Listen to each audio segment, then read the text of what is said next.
নমস্কাৰ সকলোলৈকে মোৰ অন্য এটা মিনি ব্লগলৈ আপোনাক সকলোকে আদৰিছোঁ দেই। আৰু আজি যিহেতু ছানডে ঘৰতে আছোঁ, সেইকাৰণে ভাবিলোঁ আজি অকণমান মাক হেল্প কৰি দিওঁ। আৰু বৌ যিহেতু আমাৰ ঘৰত নাই, মানে তেওঁ আলহী খাবলৈ গৈছে তেওঁলোকৰ মাৰ ঘৰলৈ, সেইকাৰণে ভাবিলোঁ আজি ময়ে বনাই দিওঁ। আৰু তাৰপিছত এয়া মা লফাখিনি একদম ধুনীয়াকৈ কাটি ৰেডি কৰি দিলে আৰু এয়া মই বনাত লাগি গ'লোঁ। তাৰপিছত এয়া চালোঁ ফ্ৰিজত দুটা মাছ আছে, যিহেতু কালি আনিছিলে, কালি খালোঁ আৰু দুটা বাচি গৈছে। তো ভাবিলোঁ এইটো আমি পাঁচজনীতো কেনেকৈ খাম, তো সেইকাৰণে বিলাহী দি পিঁয়াজখিনি এনেকৈ কাটিলোঁ, বিলাহী দি মানে একদম ভাঙাই তেনেকৈ বনাম বুলি ভাবিলোঁ।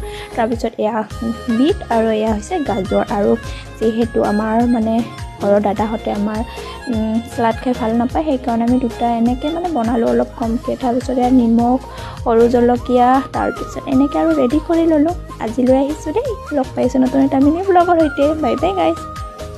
আশা কৰোঁ আপোনালোকে চাই ভাল পালে।